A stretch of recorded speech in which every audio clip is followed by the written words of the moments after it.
Hello, and welcome back to Digging the Game. In this series, we play computer games as archaeologists. Archaeogaming, in fact, is an academic discipline, and the examination of implied history and landscape storytelling and cultural development in games can be fascinating, but so too can examining a computer game as itself an artifact created by people with their own cultural awareness and historical ideas that they put into a game, rightly or wrongly, for better or worse.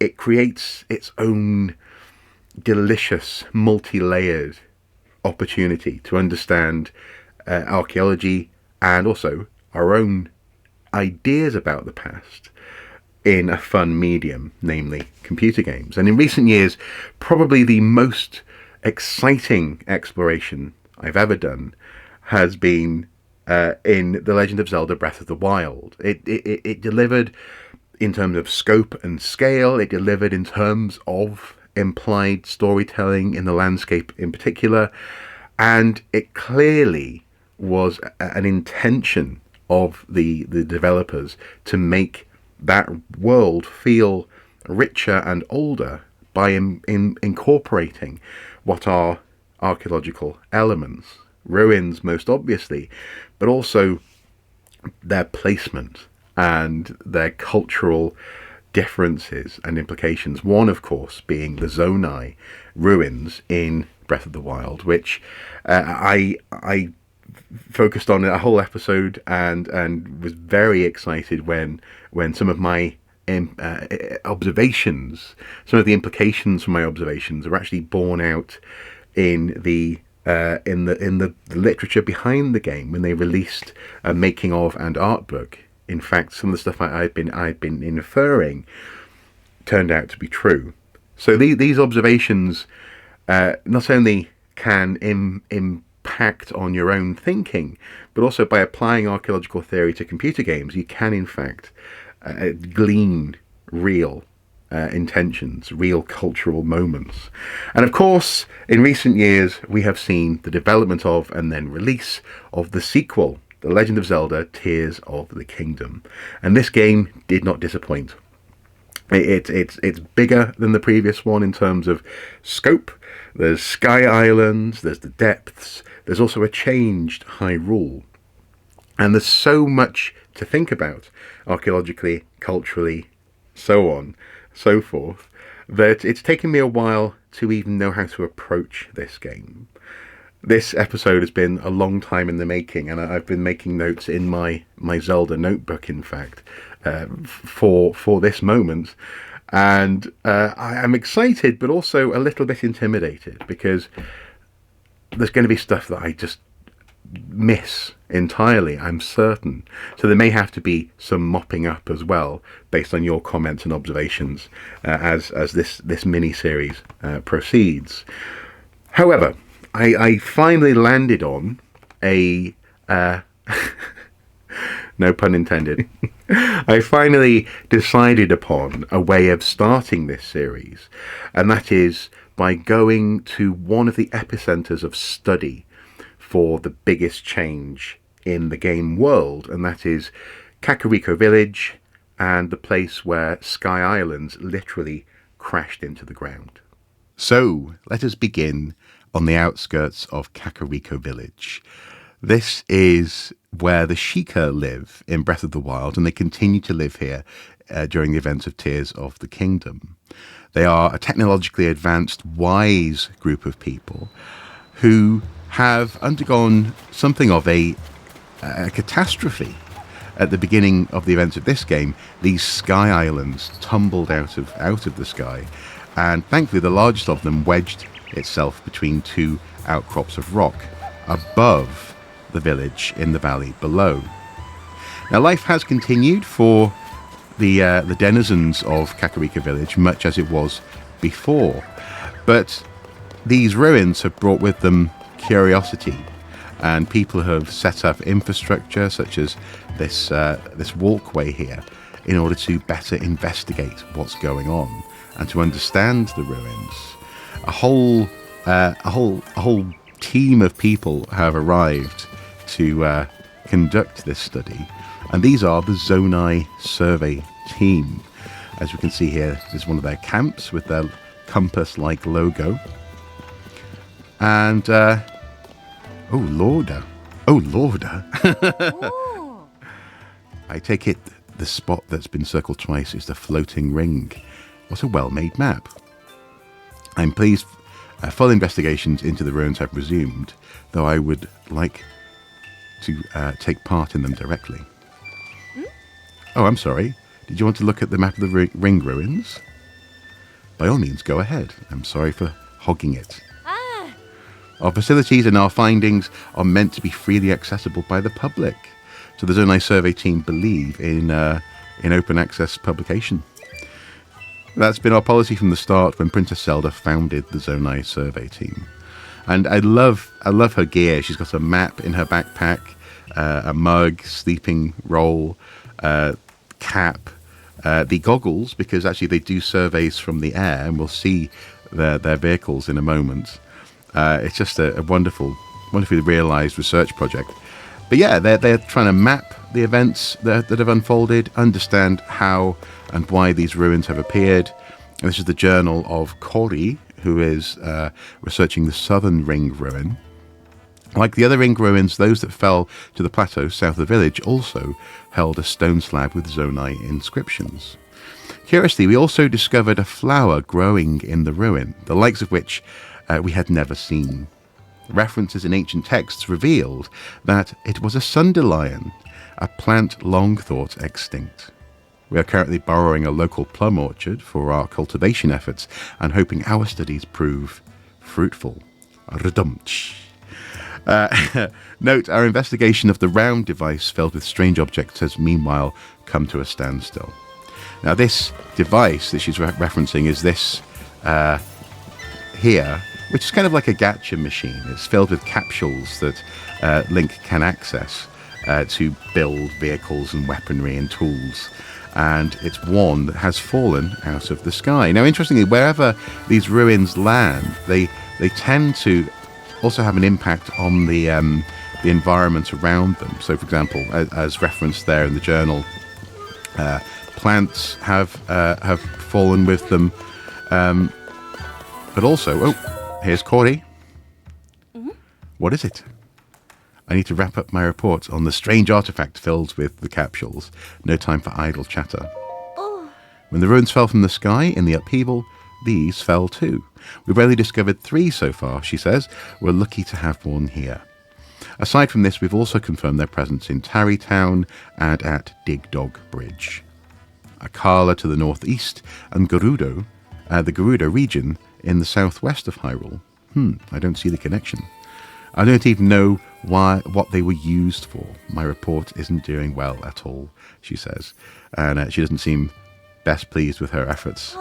My first priority should be the Sundelion. Maybe I'll see if someone else can look into this artifact.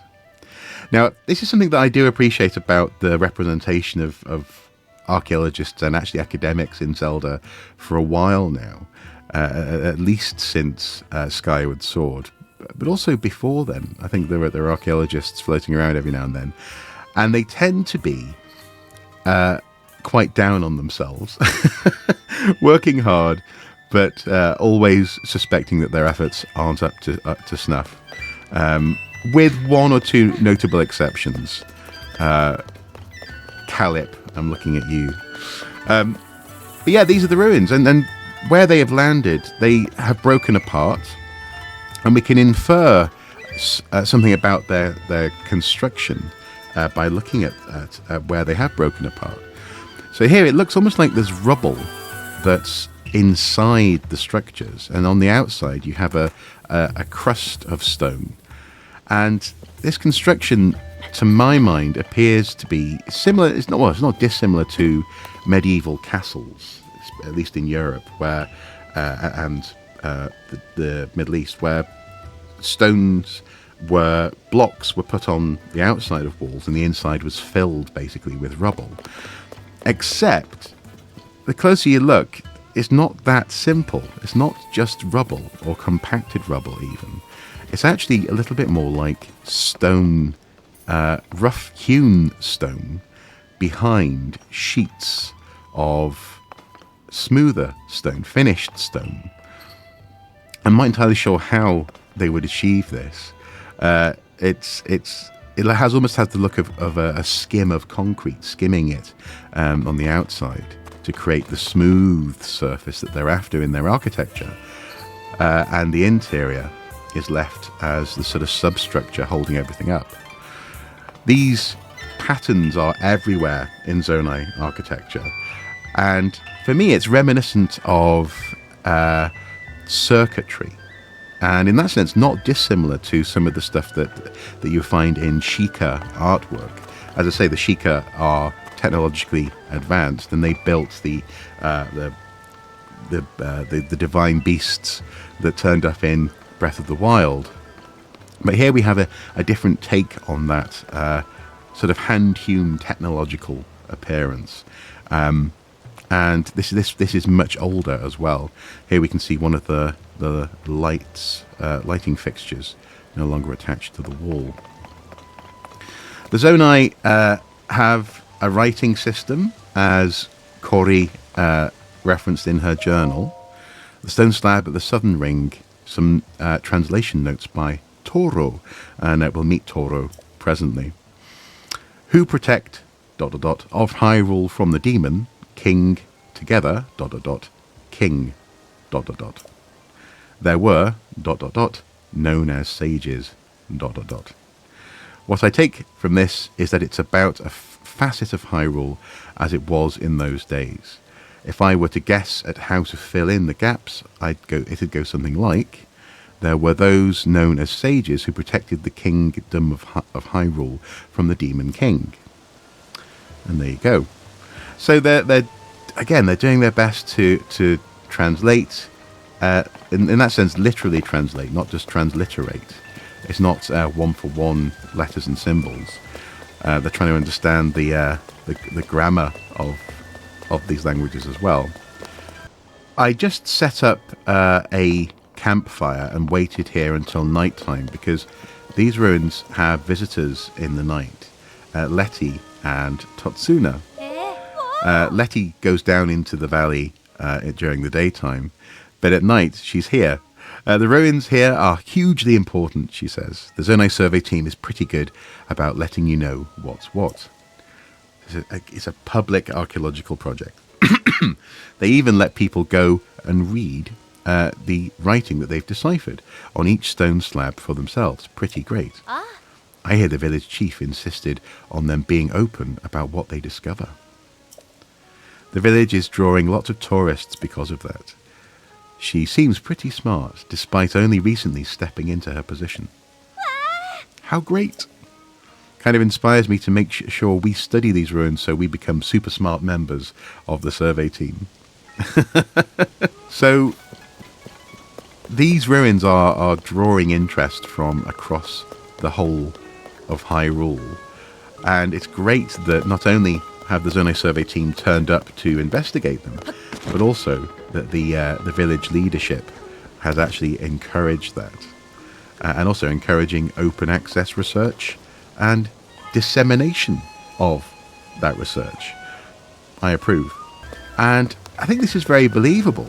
This is a reasonable response from the people of Hyrule to try and understand what the hell fell out of the sky. Now I'm going to head to the ruins that are to the south first. Those are the ones that are sort of most out of the way. They're just up this hill. Ooh, Hyrule herb, thank you. And also you should know that I'm wearing basically a mask or a hat. So I can, if it's less weird, equip Link's hood. There we go. So yeah, these ruins again similarly located. They found themselves on the outskirts of the village and embedded in the silent shroom, embedded in the ground. But one of the things that I'm also fascinated by is the way that where they do touch the ground, they tend to change the look of the ground around them. Now, it's not here, but it is visible just over there. Let's see if we can... There we go. So very similar Zonai, almost etchings. It's as though there's a magical, technological, or perhaps biological impact, an infection on the ground around where these ruins have landed. That's very similar to the patterns that we just observed on the walls of the other ruin. And it's not really something that is touched upon by the Zonai survey team, as far as I can tell. But it does, I think, imply how and why it is that plants such as sunderlions are able to thrive, because the soil around these ruins is being affected. Here we have a little midden, presumably from the research team, as they're up here eating lots of meat, some fruit, it seems. Although they're not exactly keeping the site pristine and free from intrusion in terms of research. But again, it's these sort of otherworldly shapes that I was immediately drawn to in this version of the Zonai. The fact that their columns tend to be almost inverted, square-based pyramidal shapes. They're tall, I suppose kind of like an inverted obelisk in that sense, segmented and inscribed. They're repeating motifs of circles and ripples, very similar to Zen gardens that you find on floors and ceilings. It's a calming, I would say, a calming influence, and architecture. Dendra. Don't worry, the monsters didn't get the stone slab in the ruins. Phew. You know, it feels a little lonely without those two arguing. There were two other members of the team who were guarding the site. This is one of 5 ring-shaped ruins that fell in the area. They're all broken, open except for the floating one within the village itself. When that happened, chambers within the stone slabs were exposed. These slabs provide rare examples of Zonai writing. Someone placed them very carefully. They must have been important objects. I can't believe I get to study them. Toro has translated a bit of it already. This particular stone slab seems to detail the requirements for becoming a sage. Apparently, not only did you need to be exceptional in some way, you also needed a secret stone. I'd never heard of these secret stones before reading this. There's still so much mystery in the world. If you want to, the exact text, you can read the translation next to the stone slab. It must have been important. It's a shame we don't yet know what they meant by sage and secret stone. So we have Toro's translation.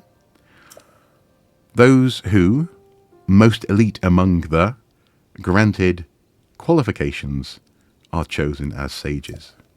Those worthy, secret stones, and henceforth sages. Clearly the sages are the subject of this slab. Filling in the blanks, I think it's basically saying talented individuals become sages by taking up secret stones.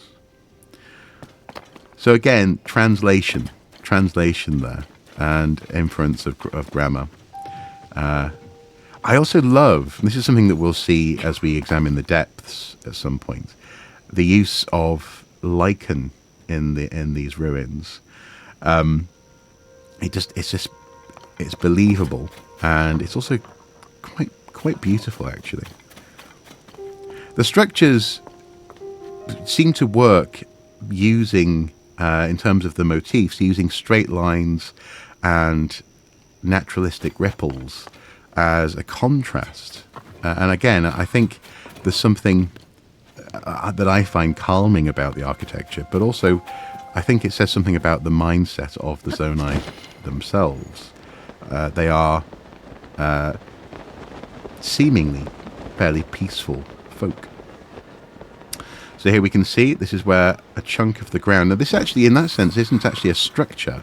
This might be why this happens, is that this is just a piece of geology that was floating in the air, again covered in lichen, and that lichen may well be responsible for these changes that we see on the ground around where these chunks embed themselves, having fallen a great height. Now, I'm not going to look at the shrine today. We can examine the shrines in another episode, but I will say the dragon head motif is crucial and makes a very important return, given that we saw these dragon heads in the Zonai ruins in Breath of the Wild. I'll link to that episode below if you want to catch up. But I was very happy, even in the early reveals of this game, to see some of the Zonai motifs making their way into these ruins. So, we have a big ruin up there, an encampment just over there, a smaller ruin there, and we're going to start by heading to the other side of the village and coming back in. So I'm going to head over there to that camp. Here we are across the valley from the shrine, and this camp is raised up on a platform to enable the members of the Zonai survey team here to observe this stuff, this ichor, this grim-looking substance that's coming out of the ground. These are entrances to the depths below. Again, we'll go and look at the depths in another episode. But their curiosity, I love the fact that there is this curiosity that's being demonstrated by this team. People are wanting to volunteer to study, and Princess Zelda has quite rightly set up a formal effort to do so. To think that a chasm would open up so close to a village, this warrants constant observation, says Iba. Zalis is leading the Ring Ruins investigation, so that leaves me free to focus on Gloom. Watch it. You again. I told you not to startle me. This was dangerous. I almost lost my balance. Oh, wait. I heard all about your assistance with Taro's ruins investigation. Yep. Now, what brings you here? Have you come for a professional consultation on Gloom, perhaps? Well, not necessarily. We can return to learn more about Gloom. You were just sneaking about with no good reason. You can't do that. I almost fell, you know. To be fair, they need a guide rail, a safety rail. Again, I love the preparatory works that they've done. Again, platform raising, setting up tents, bringing along supplies in crates, a huge pile of books just here for research purposes, presumably, and comparative research. Eastern Ring Ruin Research Journal, Iba. Given its location near the edge of the chasm, researching this ruin involves some level of inherent danger. So, as our resident Gloom expert, I volunteered to head up this operation. As with the other ring ruins, our investigations turned up a stone flat slab etched with Zonai writing. Some of the villagers who came to help clear the rubble came into contact with the gloom. One still hasn't recovered. All of the herbs effective against gloom have been used up, tending to the wounded of Lookout Landing. The herb in question was a yellow plant I'd stumbled upon in my previous research, very likely a new species. Given how difficult it is to procure, I have been working tirelessly to develop some sort of alternative cure. So again, study, taking samples, and here they are actually tying up and labelling bits of Zonai ruin as well. Fragments that presumably have been gathered up and brought to this location.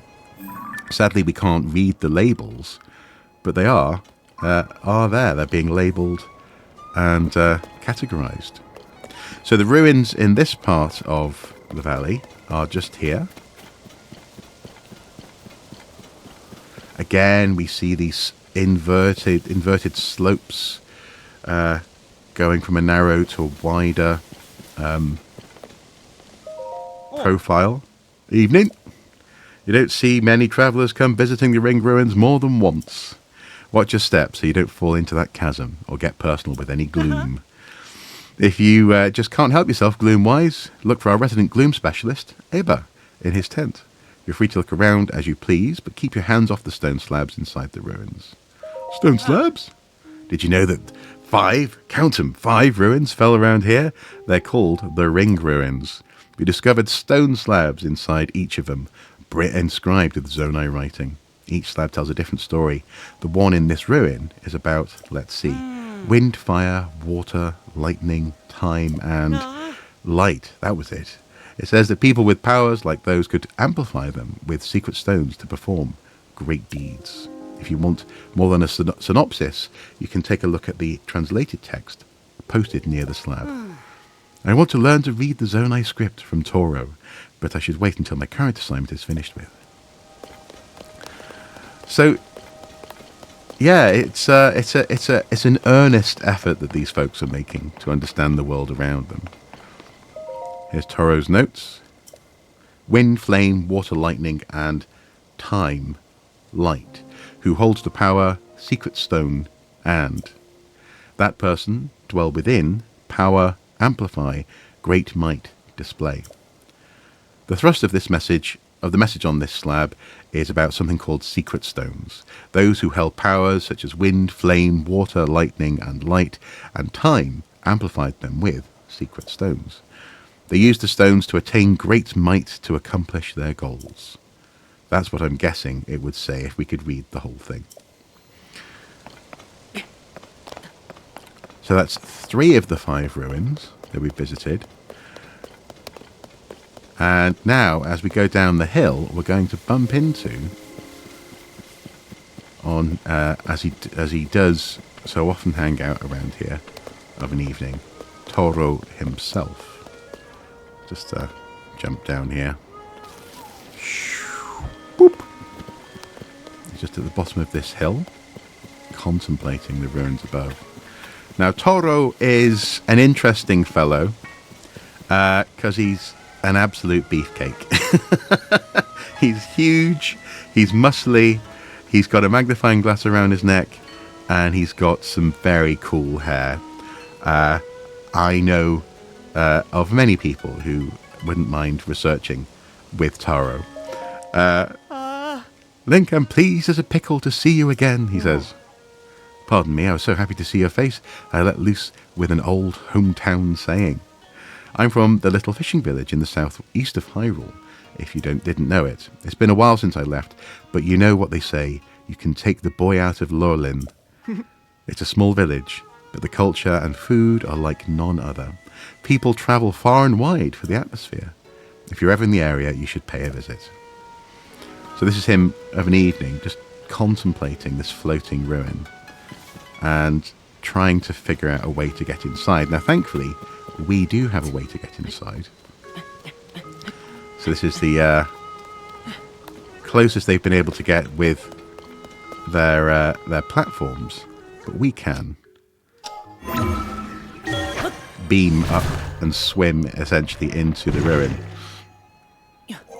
There we are. Now here, I'm happy to say and to see that the text is on its side. This structure has fallen and wedged itself sideways up. So I think that's the ceiling, that's the floor. And we can tell that if we look at the pillars.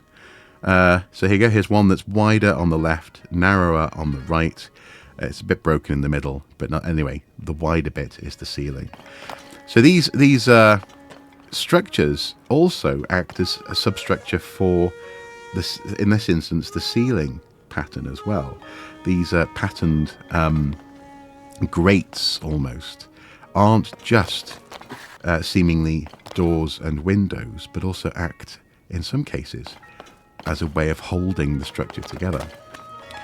Anyway, this particular text, there's no translation for because Toro hasn't been able to reach it, but we did take a photo and it's translated down in the village below. So we're gonna move on if we can. Oh, there we go. Come out the top of this structure. Hooray! and going to head over to these platforms here, which have been put in place to access the ringed ruin on top of the mountain here. This is the largest of the ringed ruins, and it is the one that's wedged between those two protruding rock outcrops.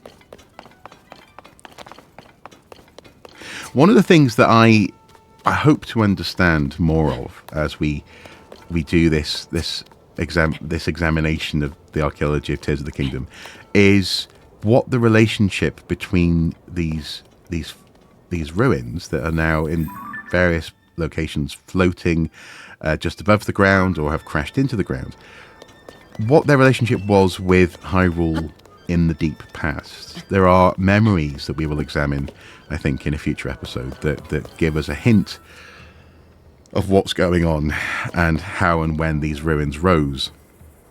But the fact that they've fallen is interesting.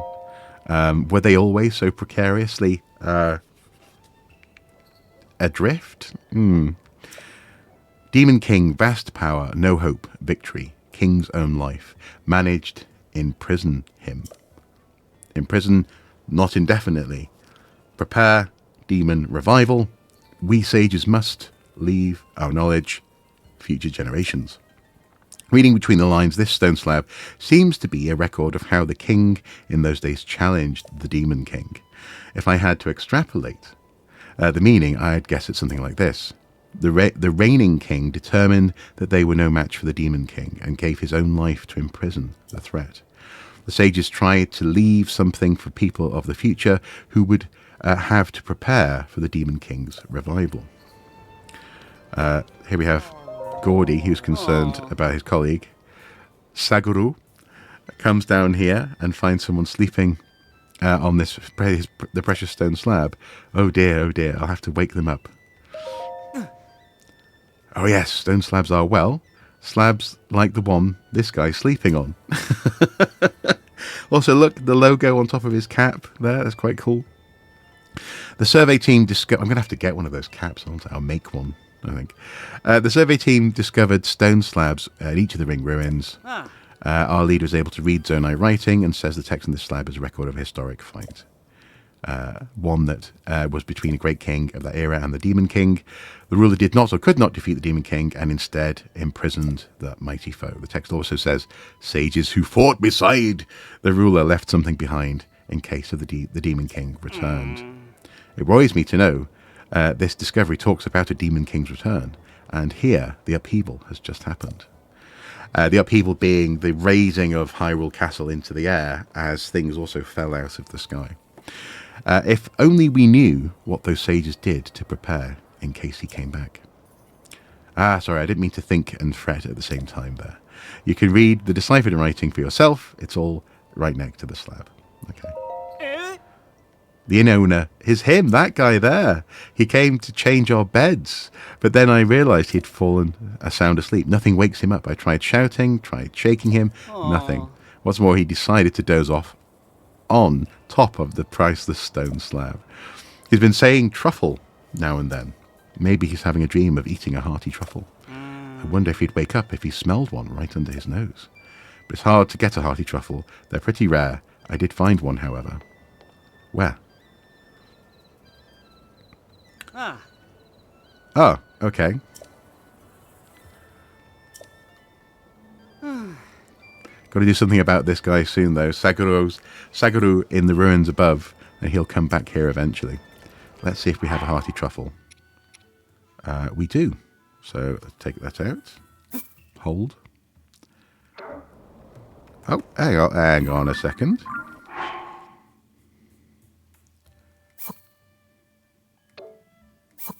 Oh, it won't let me hold it.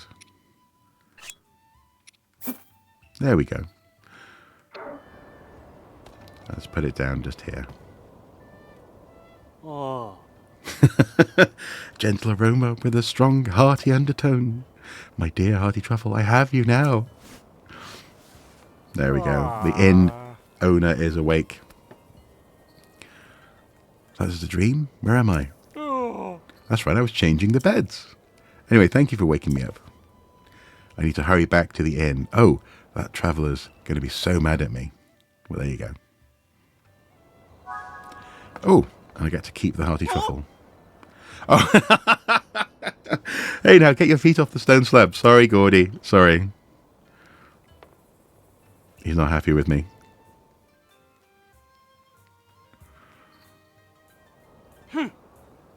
Yeah, this is one of the priceless artifacts from the ring ruin, so please be careful. Okay, well, what I'll do is I'll go around the edge and pick up the truffle. There we go. Sorry, I shouldn't have. That's very archaeologist-like. You're stepping in my trench, man. What are you doing? Also, look, I've noticed as well, I really like the attention to detail of anchoring these structures using rocks. That's quite cool. So they don't just blow away. What have we got here? Ah, Saguru. There are 5 ruins around the village. I call the large ring ruin, but what I call the large ring ruin is clearly the most impressive in scale.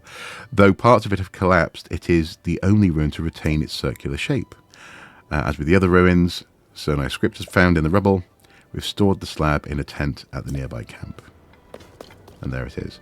So let's go up to the ruin, I guess. Oop.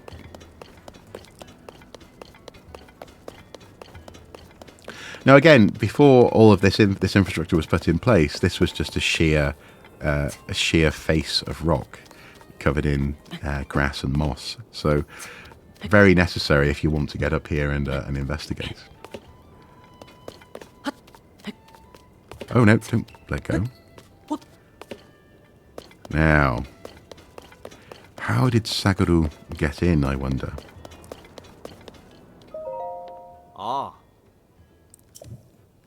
There's an official ring ruin investigation site, and it is dangerous for civilians. But I respect your curiosity, he says. Since you came all this way, I'll answer any of your questions as long as they're about Sky Islands, okay? What are Sky Islands? You know when you start daydreaming and stare off into the sky and then you go, whoa, what a floating, floating ruin. That's a Sky Island. Remnants of the Zonai civilization like these ring ruins have fallen all over. Turns out they come from the Sky Islands. Which means the whole Zonai legacy is up there. The islands are untouched, so everything must be well preserved. I'm not boring you, am I? Because I can go on about Sky Islands forever. Go ahead. Ask me anything. Anything live up there? We're not sure what lives up there, but we found new species of plants around the fallen ruins. And there are plants. And if there are plants, I'm sure other things lived up there too. If you're interested in that sort of thing.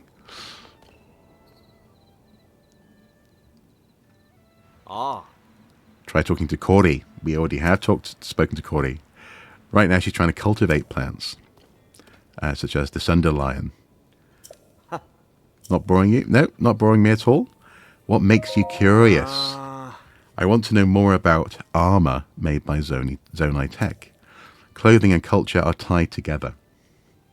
And there's so much we don't know about either of them. So many mysteries. Anyway, the bigger the Sky Island, the bigger the settlements.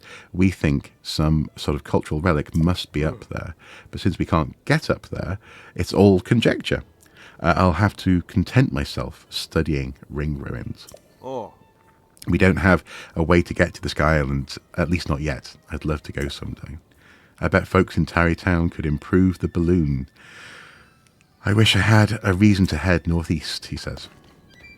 Now, this, funnily enough, actually, even though it is the most complete of the structures, is not actually particularly interesting to explore. It looks great from a distance, but it's very similar to, so there you go, more still falling from the sky.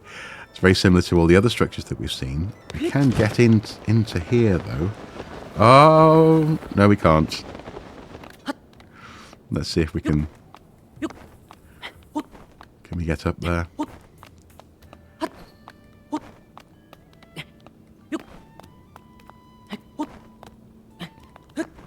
Oh! There we go. And... I'm being a little bit impatient by doing jumping. There we go. So now we're inside this structure. And yeah, very similar to what we've already seen. The ceiling with the ripples, the compacted rock, or simply roughly hewn rock on the inside, and then the smoother rock surface on the outside of the structures. So, from here, I think it's a good idea to head back down into the village, and we're going to take a look briefly at the Sheikah graveyard, which is just here, through a tiny little valley. Oops, sorry. So we have these children and their father mourning their mum at the graveyard.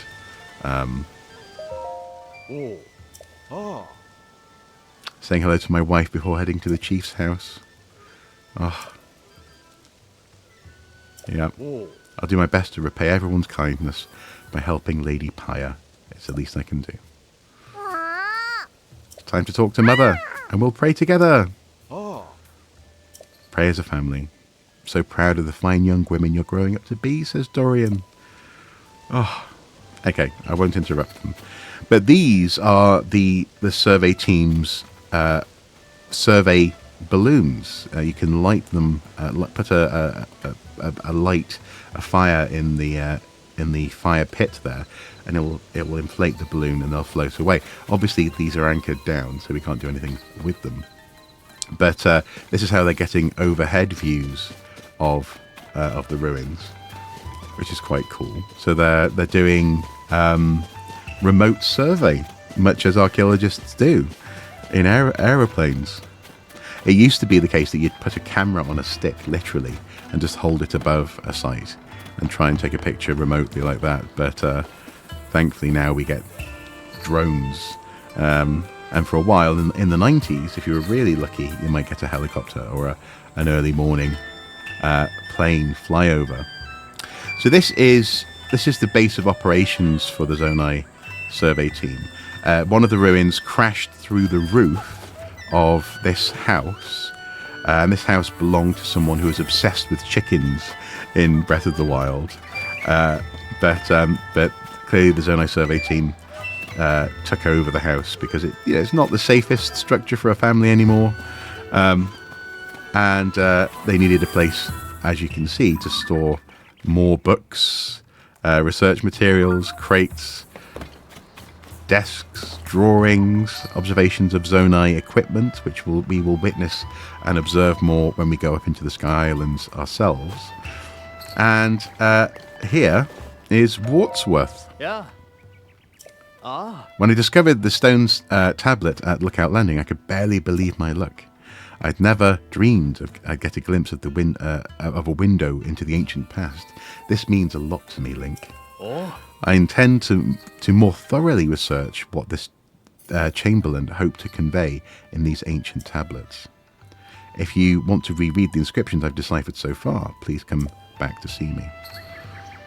So we have actually done a lot of work, or I've done a lot of work in this game, gathering together photographs of tablets from around Hyrule that have fallen out of the sky. And Wartsworth is particularly interested in the meaning of artwork, he's making notes all about the ruins that are around us, inferring meaning from the Zonai text there.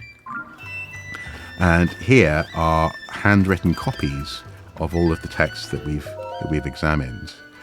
Now this is interesting for a whole other reason, and what I'll probably do, I think, is make a follow-up, a shorter video following up on this about these particular texts. We'll take a quick look at one, but I think we can focus on them on their own, in fact, because they really are interesting for various reasons. In particular, as an inference of the people who made the game about what history is. So let's take a look at this one. Rauru, Hyrule's king, Sonia, her Quen, his eldest sister, Mineru, and Ik, Princess Zelda. Al whom ye served and loved, al whom Thorgon alon cerdd this wordus upon this stan. All who served and loved, all whom Thurgon, not quite sure about that one, all alon carved these words upon this stone. This stan, ond al thirten, serven alles royal family's record. So this stone, all 13, serves as the royal family's record. Min work final, full wort for all age. My work is finally full wort for all age, will stand the test of time, seemingly. Many the mark made by these much beloved peoples, someth sen, someth unsen, or some unsen. When ye make remembrance of her markers, felle a flaum of hope, though full small within me. Hit be als, though these markers some grunt design describen.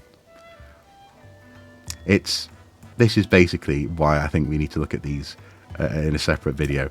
It's essentially Middle English, and I think they're very cool. This is one of the things I found most exciting when I was bringing these photographs back to here for translation, was the fact that they decided to use, in a Japanese game, Middle English to represent how the Zonai sounded to a modern ear.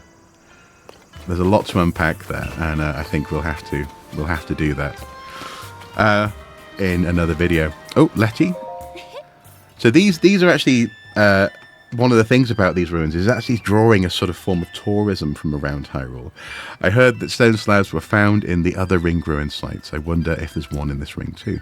What do you think is written on them, Totsi? Wait, you're not Totsuna? What business do you have startling folks like that? Now, during the day, Toro actually makes his way down here and examines the ruins from below, but I think that might be a little later in the day. So we have time just to go into the chief's hut, chief's house. So here we have Dorian again, looking after Chief Pyre, who inherited the chiefship from the previous chief, Lady. It's not Impa, is it? She's a very well-known name. I'll put it on screen. Now, we don't want to read her diary necessarily today, but one thing that I do think is interesting in here is the way that she is committing herself to study. She has here some ruins, fragments brought into the house, notes on them. She's often seen kneeling on this cushion here, reading and studying the ruins, trying to understand what's happened to her community. And here we have a book about the Zonai survey team's 3 big ideas. Surveying shrines, surveying chasms, and our team's purpose. So let's take a look. The mysterious ruins that appeared due to the upheaval with strange dome-like protrusions we're calling shrines, and we've seen one a little earlier. They are believed to be from the Zonai civilization, but exact details regarding these shrines are unknown. When observing shrines as well as fallen ruins, take note of their shape, the sky above, and the surrounding environment. Okay. Surveying chasms. Large holes appeared all over the world after the upheaval. These release gloom and are known as chasms. Gloom is physically harmful to people. Direct contact should be avoided. If the effects of gloom are making you feel ill, evacuate from the chasm immediately. Before entering any chasm, be sure to ask permission from Josha, the leader of the chasm surveys. Okay, and our team's purpose. We of the Zonai survey team were founded and tasked by Princess Zelda to study ruins and ancient documents. Through the lens of archaeological understanding, it is her hope that we will uncover the deep history of Hyrule.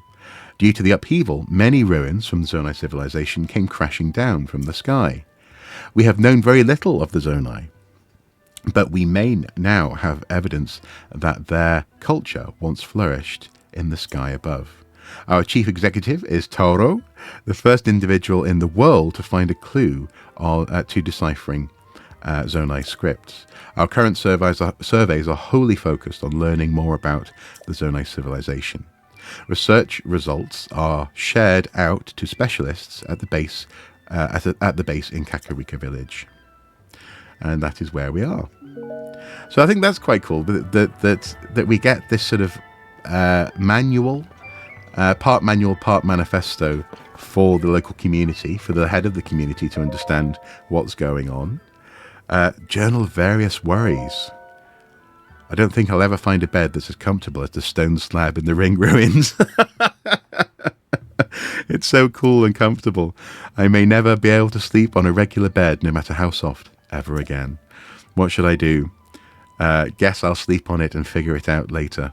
For better or worse. Does anyone know how to treat the gloom sickness? That was funny. And again, we have copies of these maps being distributed, and people are sharing what they can. Just one of these 5 ruins had fallen a little differently. Kakariko Village might have been wiped out. Yeah. Seemingly small things have such a big impact. The ring ruins landing next door, Lady Paya becoming chief. The world as we know it is made up of one tiny miracle after another. That's a lovely way of thinking about it. Where is she? Where is Paya? There's Toro. Woke up just in time. Oh. I knew there'd be something big tucked away in the floating ring ruin, but this was bigger than I imagined. The moment Paya set eyes on those ruins, she called the Zonai survey team right away. So there you go. So she invited them into the community. It was the right call, but that's no surprise. Every time I look at these ruins, I'm in awe of her effectiveness. The chief sure is something, isn't she? Hey, hands off, Paya. A great call went out from the people of the world. Toro, it's mine. Now where? Let's just see if we can find Paya. Obviously, it's raining. Yep.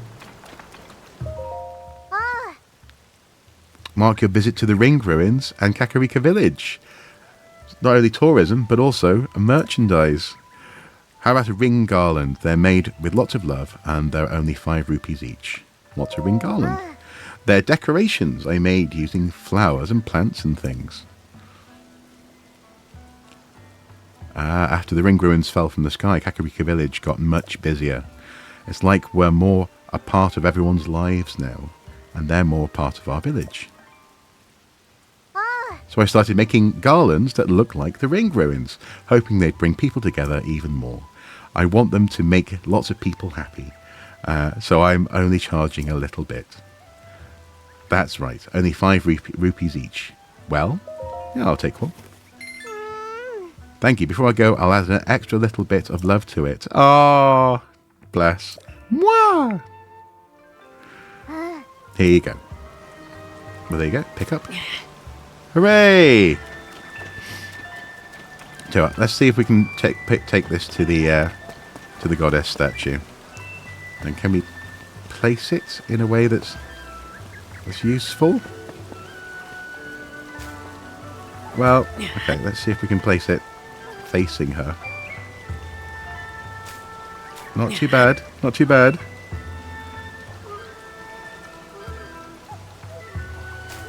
There we go, that'll do.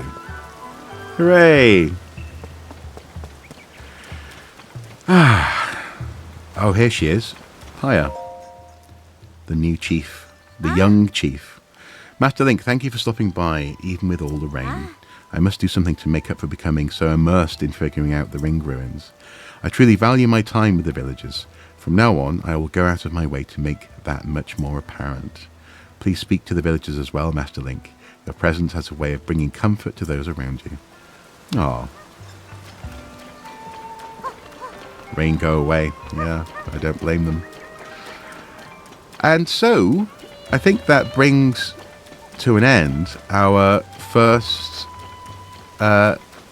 archaeological survey in Tears of the Kingdom. So really, in some respects, this is an introduction to the fact that things have changed. It's an introduction to the fact that not only is there archaeology and landscape stories to be told, both in Breath of the Wild and Tears of the Kingdom, and part of those stories as well is actually a story of game development, so real world creation of this digital artifact. But also, in the story of the game itself, within the actions of the people, we actually have archaeological investigation, curiosity, and enabling of research through a huge effort to build infrastructure, to commission a team of people to investigate, and to foster specialism and specialized research of biology, geology, architecture. The guy over there was talking about clothes and culture and armor, language, the implications of artwork, so on and so forth.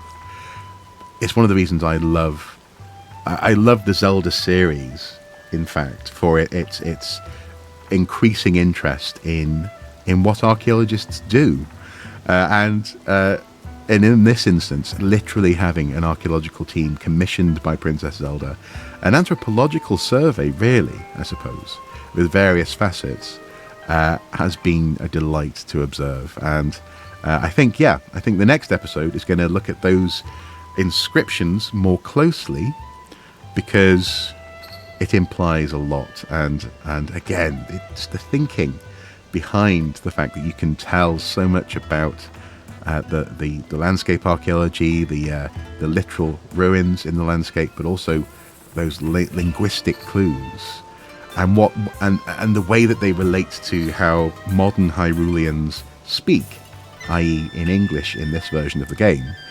I think it's fascinating, and I cannot wait to return and observe them and think about them with you. So thank you so much for watching.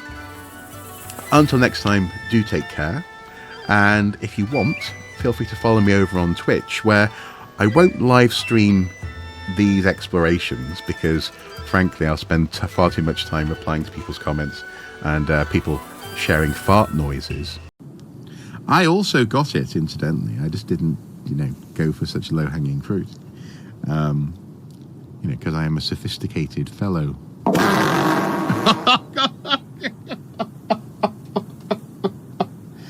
Oh. Yeah, that's a thing. During the recording, but I do play other games. At the moment, I'm playing Indiana Jones and the Great Circle and having a grand time, having a great time, in fact, playing that. Yes. Until next time, do take care. Bye bye.